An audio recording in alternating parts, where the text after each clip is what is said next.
Hey Eagles, and welcome to a series we're going to call it Educating Eagles. And it's in light of the recent events that have been going on. Our guest today is head men's volleyball coach Jeff Thomas. Coach, thanks for joining us. And the first question I want to ask is just how are you and your response to what's been going on recently? Yeah, thanks for having me. I appreciate the opportunity to, get some words I've had on paper, that I've been writing in journals of mine, kind of being able to get them out. It's obviously better out than in kind of thing. But yeah, it's been interesting to say the least. There's obviously with everything going on with George Floyd. I think that's where things are right now. I think that's kind of the tip of the iceberg or the icing on the cake, so to speak. There's obviously been lots of events that have happened over the course of, I mean, we can go all the way back to even, the mid 60s if you want to. I think, again, as American people, we'll find a way to kind of to push through and to come out on the other end, stronger for it. But, as they say, the cliche goes, it's, the dawn is always is it darker before the dawn or something like that. So we'll get there, but again, it's can't sugarcoat it right now. I know it's challenging and stressful to be in the situation that we're in, as people of color. But as we've always done, we will persevere.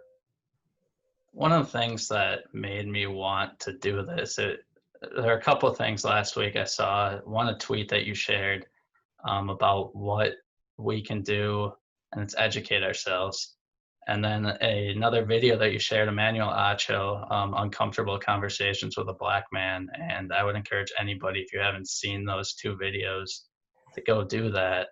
But what do you think we can do to educate ourselves better? And I might mean it in many different ways. What can I do as a white man to educate myself better? What can we do to educate our Eagle athletes better and our Eagle community better? Yeah, and that's a great question. Honestly, I think I've been asked that a few times myself already. My wife is a white person, and my our son is mixed, and so we've had conversations at home about something like this or stuff like this, I should say. And there's a lot of things I think that people that are white can do within their means. And I think the first thing they can do is educate themselves. The reality is that the issue right now that we have, people of color that we have, is that we're not being heard. Our voices aren't being heard.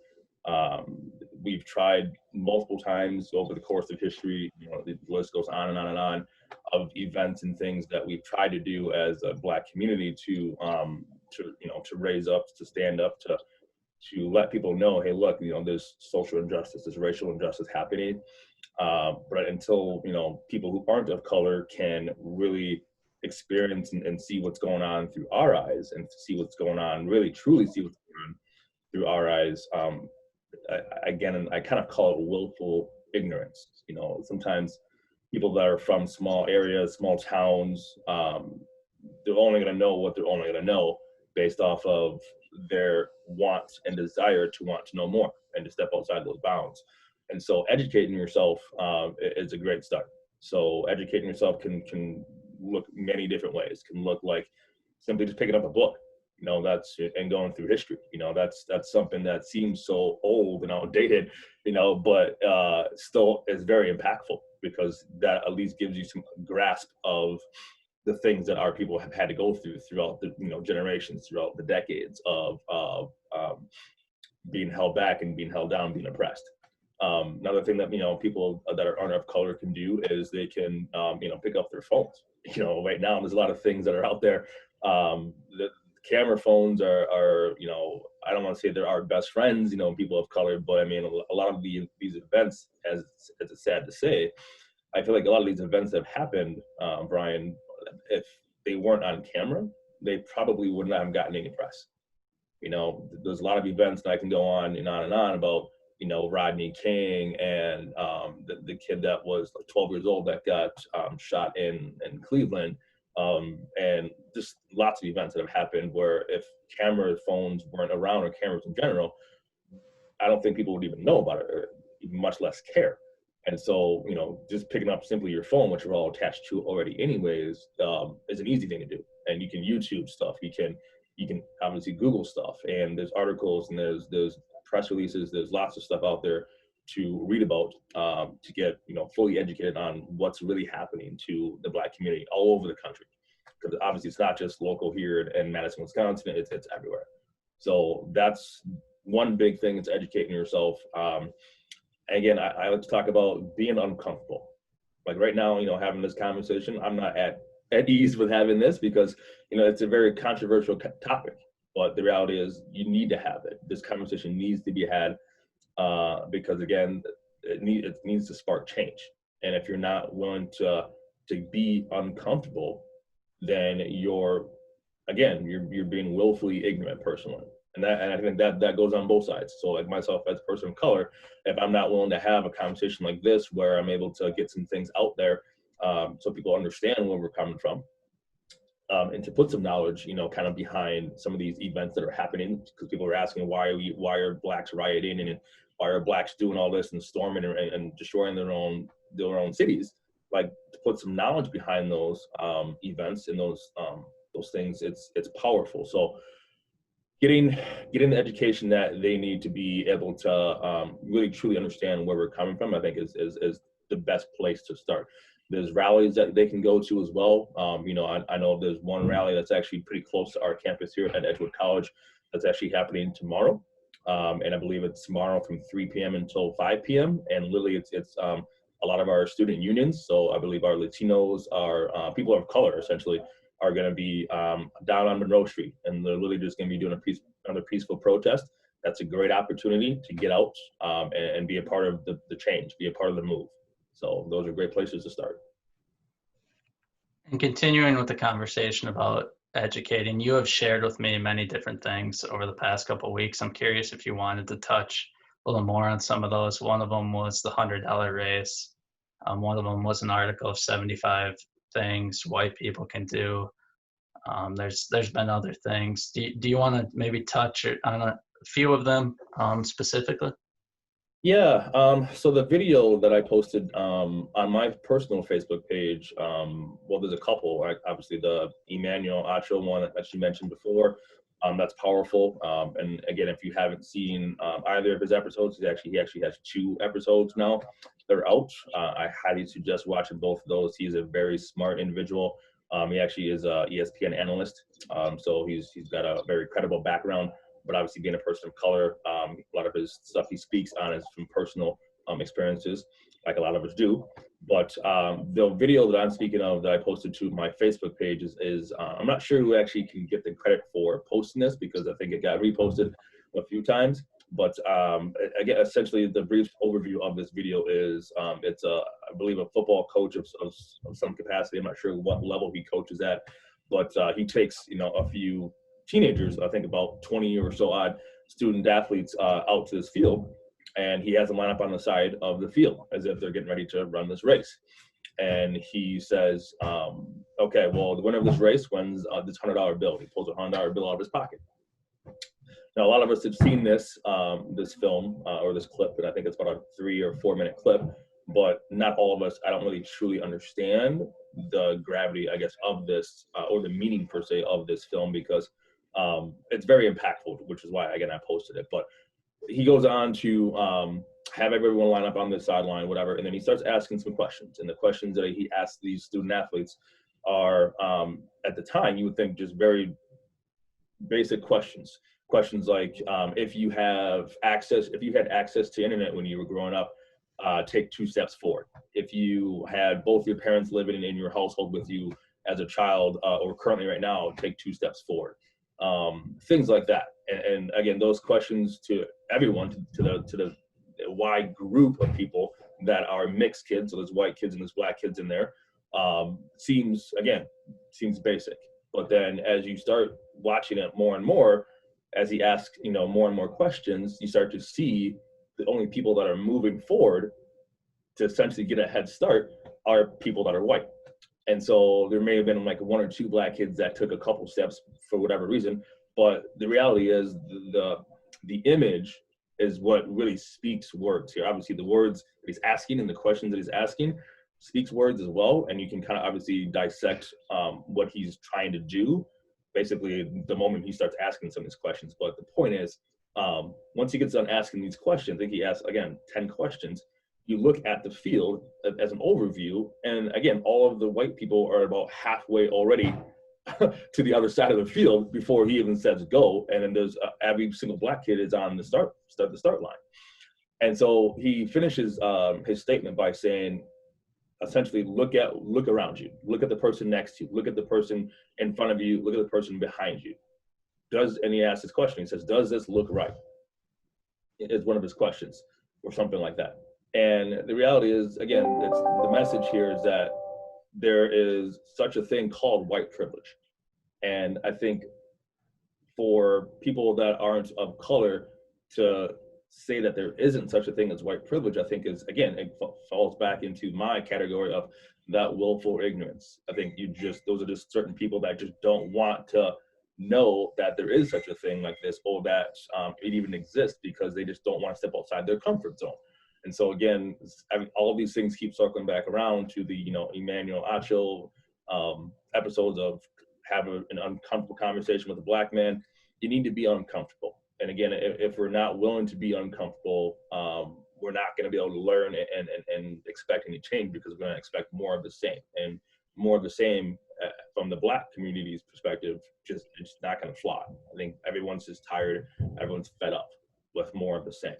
But that video is very impactful. I definitely, again, highly suggest watching it. I believe if you're able to put a link to that video on this, that'd be great. But I think it's a very powerful video to watch, just to at least shed some light on, again, the fact that there is such a thing as white privilege, and how that does impact people of color. Yeah, and all the videos you've shared with me on the stories, our plan is to put those up on our website, keep that on the front page, and continue to add resources.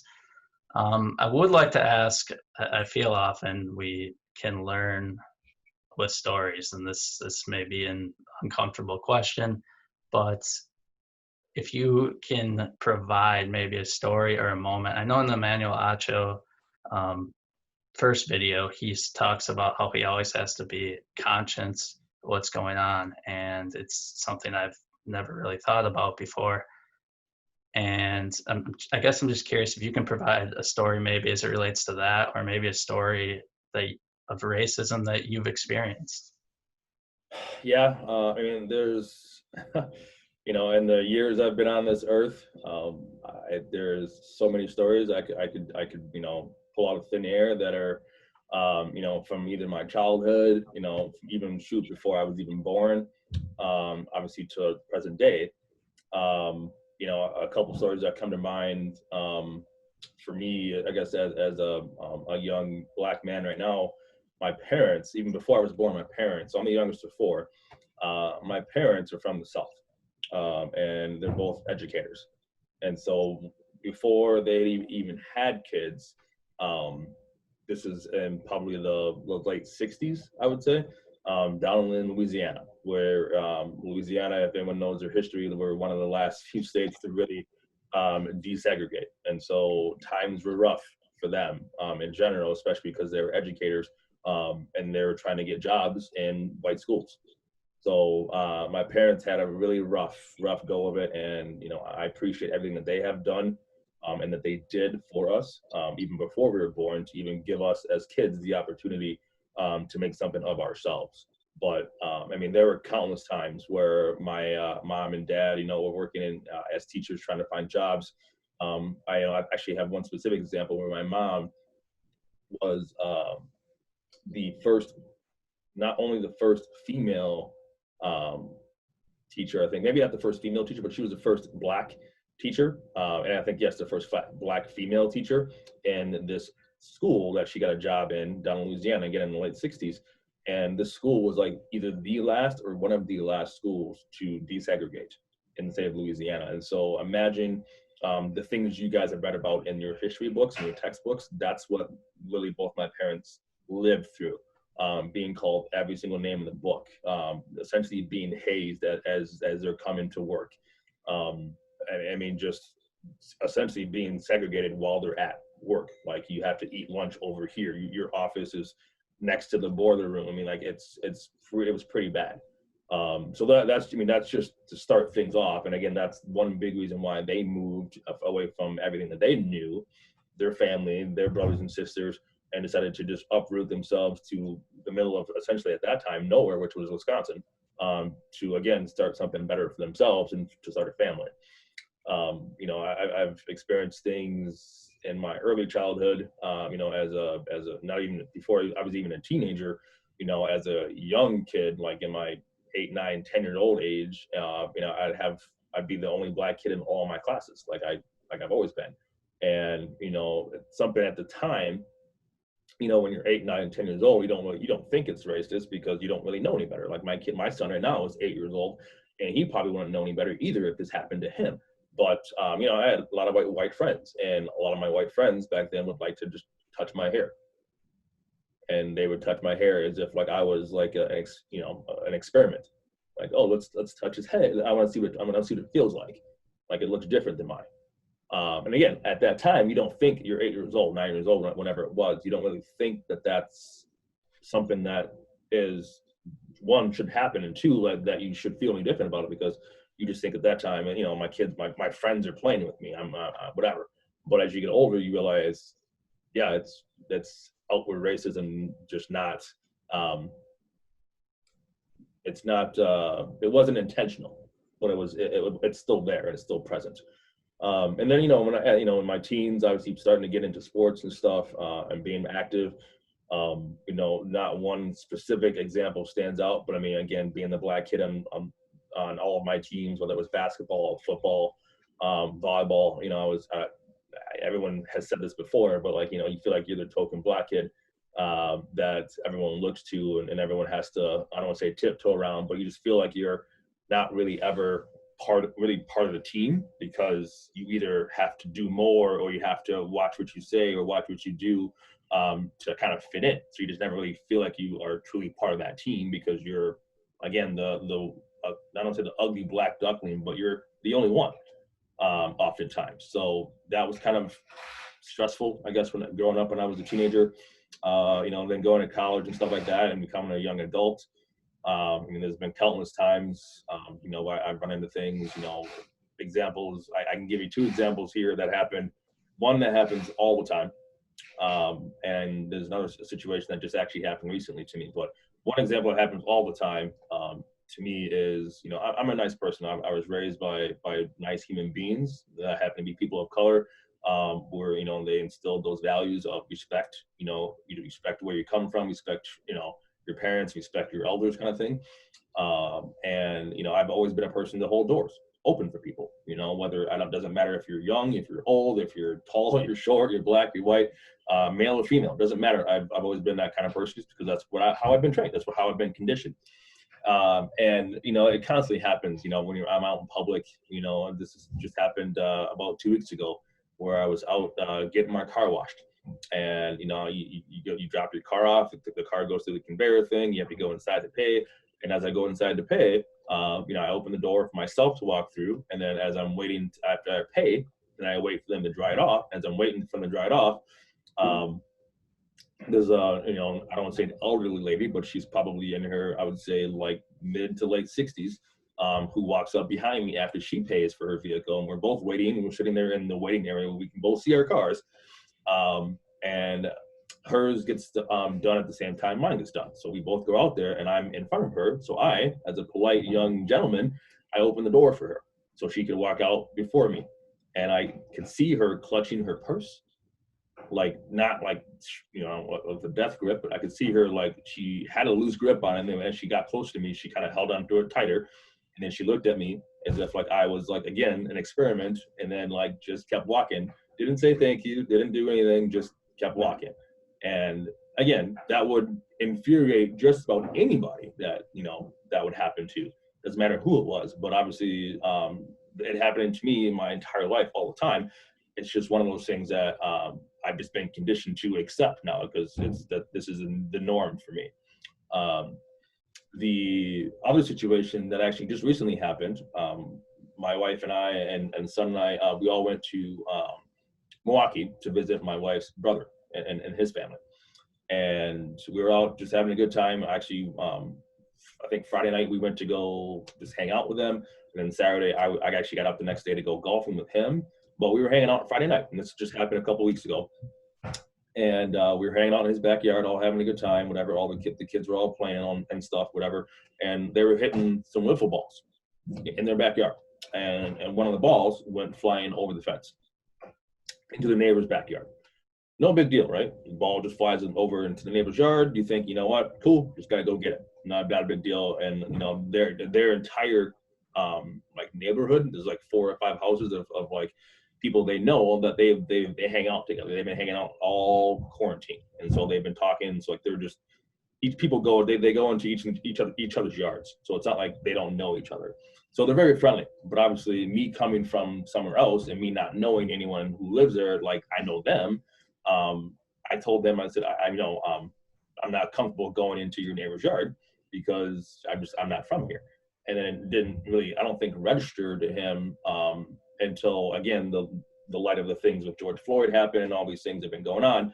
It finally, I think it took a little bit for him to understand like the logic behind that. And he looks at me, he goes, you know what's weird about this is that honestly, we've lived here for 7 years or so, whatever it's been. I've never once had that thought come up where I've had to watch where I'm going. I've gone into their yard, I've gone into this neighbor's yard, I've hopped the fence. It's not a big deal, but I see where you're coming from now. Like, and I said, you know what? That's my entire life.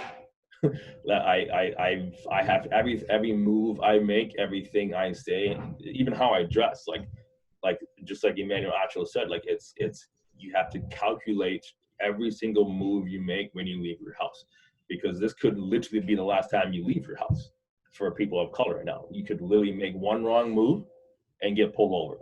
You could make one statement that is just a genuine statement and wind up in handcuffs. It is wild to me, but I'm like, not to me, sorry, it's wild to people that aren't of color, because they've never had to experience this before. They've never had to walk a day in a person of color's shoes to say, holy crap, this is something I have to think about. Like, another example here that didn't happen to me, but actually my wife actually told me the story. She said she read or watched a video that was actually on TikTok. And this video on TikTok, it depicts two men who are trying to get in a car and they're going to go for a drive somewhere. And one guy's black, one guy's white. The guy who's driving happens to be the black guy.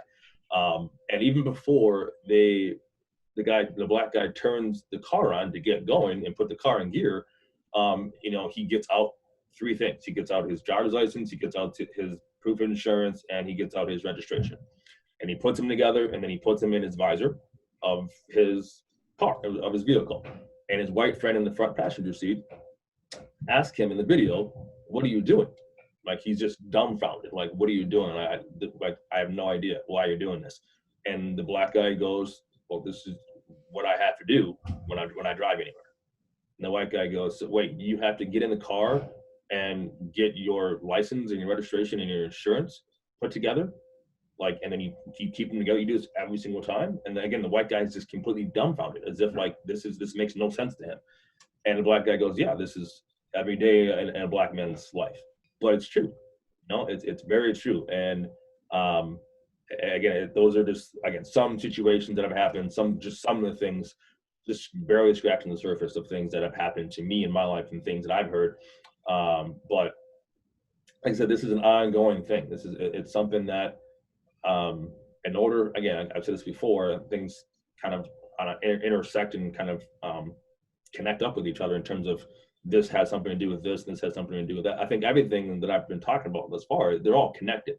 They all come back to the fact that, again, we need to be uncomfortable with having these conversations so that way people can be educated.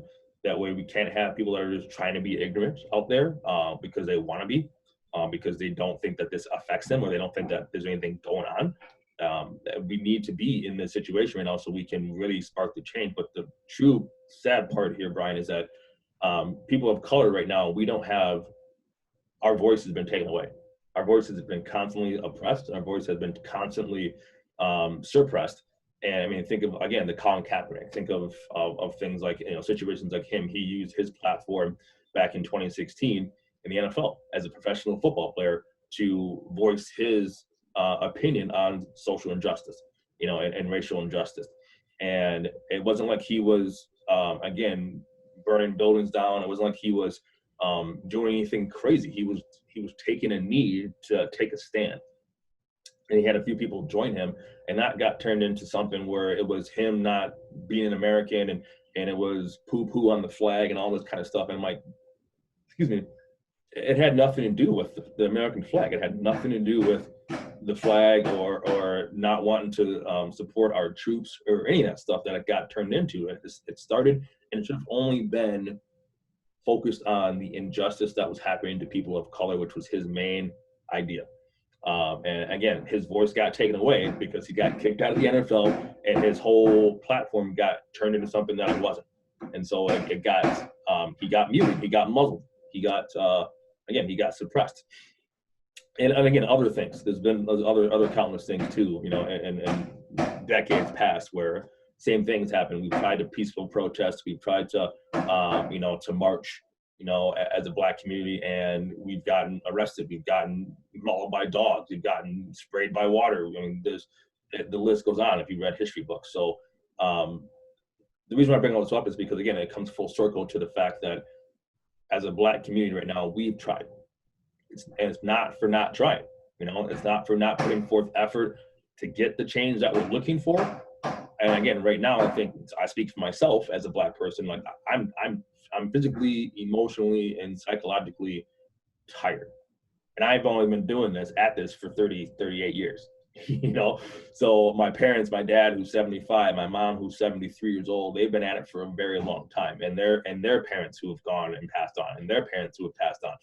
This is something that's generational. And the reality is, I think I feel like we've gotten to a point where we are no longer able to just continue to do the same things we've tried to do and expect a change to happen. The change has to happen from the person or the people that are in power. Point simple. Right now, the white person is in power. They've always been in power. They will always be in power until something different happens. And so that's why, again, I speak to you, the white community, like we need to work with you and not against you. We're trying to work with you to be the spark of change. Like we want to educate you. We want to give you the tools that will help you make decisions for the betterment of everyone. This is, again, not just people of color. This is the American population. Like everyone that is in this country has the right to be here. And everyone has the right to be playing on the same even playing field. Again, if you watch that video clip, you'll understand what that means. Everyone deserves the right to be on the same playing field because we're all here. We're all here for, in the land of the free, as it says. And we want to be free. We want to be free from oppression. We want to be free from having to feel like we have to watch what we say and do because this might offend this person or that. Like we just want to be in the same race that everyone is in. And that's, I think, what it comes down to. So educating yourselves, us as a Black community, helping you all educate yourselves on helping us. So it's us helping you to help us, if that makes sense. Well, Coach, I mean, thank you, first of all, for sharing a lot of those stories, and definitely a lot to unpack here. And look, I want to offer up our Edgewood College Eagles platform. If there are athletes out there, other coaches, if you want to have a conversation amongst teammates. We hope this maybe inspires more conversations, continues the education. Coach, I'd always like to offer up any chance to talk, me and you, whether it's on Zoom or not, whether we share it or not. You mentioned it being uncomfortable. One of the most uncomfortable interviews I've had to do. Most of my interviews have been sports, but we need to go outside our comfort zone, definitely. And thank you for educating me. Hopefully our Eagles can gain a lot from this. But I don't know if there's any lasting thoughts you want to give on this interview, or Yeah, I think to kind of again put things one last time into perspective, because I think that's oftentimes what we need as in the situation we're in. Is we need perspective. We need to be able to understand where things are, where things came from, and where things hopefully we want to go. We want them to go. So we need to be able to have some perspective on that. And I think the best way to get perspective is to have these types of conversations that we're having with people of color. That way, again, you can educate yourself. So that's going to be, again, my first thing I'm going to say is just, again, this is for the opportunity for everyone to educate themselves on ways you can be active, ways you can be helpful, ways you can help, again, be the spark of change. Because again, sitting around and having that willful ignorance is not something that's going to fly anymore. Like we can't be sitting back in our chairs and leaning back and thinking that, okay, things are going to change and we'll just wait for this to blow over, because it's not going to happen. Because I'm telling you, again, people of color have had enough. So again, like I've always said before, be comfortable with having uncomfortable conversations, and have that be something that you should expect to happen for a while.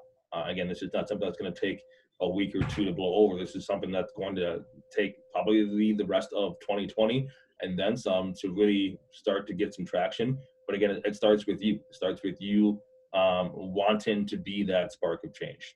And then the last thing I think I'll say, just to kind of put things into full perspective, is just know that even though I shouldn't say if things, but when things get better as a society, when things start to make a turn, just know that we've got to really keep digging our heels in and keep that going, because this is not for us. Yeah, this is not right now happening for us. We need this to happen for the younger generations. And so as you guys are coming from high school and coming into college, and as you guys are in college and looking to finish up college, know that this is for you and for your future generations. So if you guys are thinking long-term having kids and those values you want to instill in them, this is for them. Again, I have an 8-year-old son, and what I am taking out of this is I have to be diligent. I have to be strong for him, and I have to be a fixed point for him to get information from.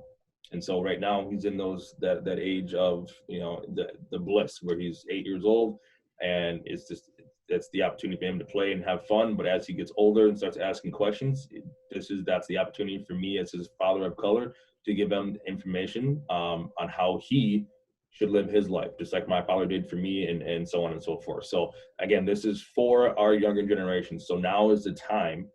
And again, if you see that hashtag, now is the time, that's what it means. Now is the time to really step up. Now is the time to take action. And now is the time to make sure that we don't have this be something where we actually have to repeat our mistakes from past. So take that with you. I love having these conversations. I think it's worthwhile. Again, it's uncomfortable, but I think I feel better about having it. And I thank you again for having me. Yeah, thank you again for joining us. And as I mentioned earlier, a lot of the resources that Coach mentioned, we're going to put them on our website. We're going to share as much as we can. The goal, as Coach said time and time again, is to educate and encourage people to have some of these uncomfortable conversations. Coach, thank you, and take care. Yeah, take care. Thanks.